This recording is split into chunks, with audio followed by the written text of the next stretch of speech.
Welcome back, and we're on the letter P, and P, we had to go for something more classic, Piemonte or Piedmont. This is a fabulous region. It's right in the foothills of the Alps going up there. It is beautiful. It's obviously famous for Barolo and the Nebbiolo grape. So what are we drinking today? Barbera d'Alba.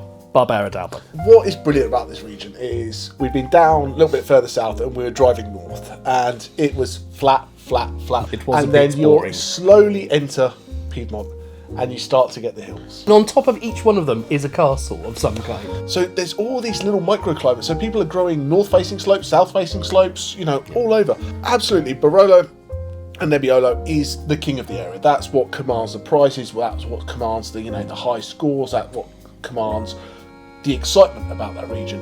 And I really thought going to Piedmont, I'd be like, oh, I will drink all the Barolos. Yeah. But I found there was a couple of grapes there that were brilliant. Dolcetto was one of them, and Barbera was the other one. For something that you don't have to have loads of food, that you can just drink, it's a social wine, I feel, Barbera is. And this is from G D Vajra, and we were really lucky that they spent about 3 hours hanging out with us, taking us around the vineyards, showing their cellars, and we got to drink through their wines. And this for me was the absolute star of style, drinkability. It was so above what my expectation was. I've been driving this home to people ever since.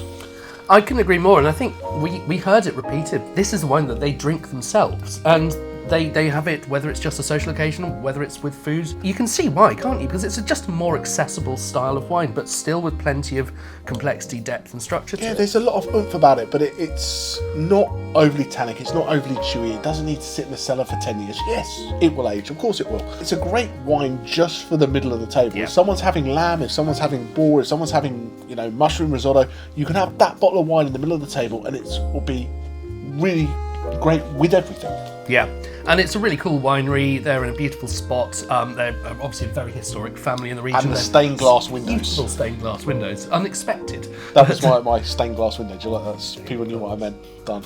Brilliant winery, great people, and a long family history. The hospitality was beyond anything we could have imagined. So you should go. It's really cool. And we stayed in Alba. It's just a beautiful city to walk around, and pretty much any restaurant that you go into is full of really quite delicious food. Barbera, Tartufo, Maseratis. P is for Piedmont. Cheers.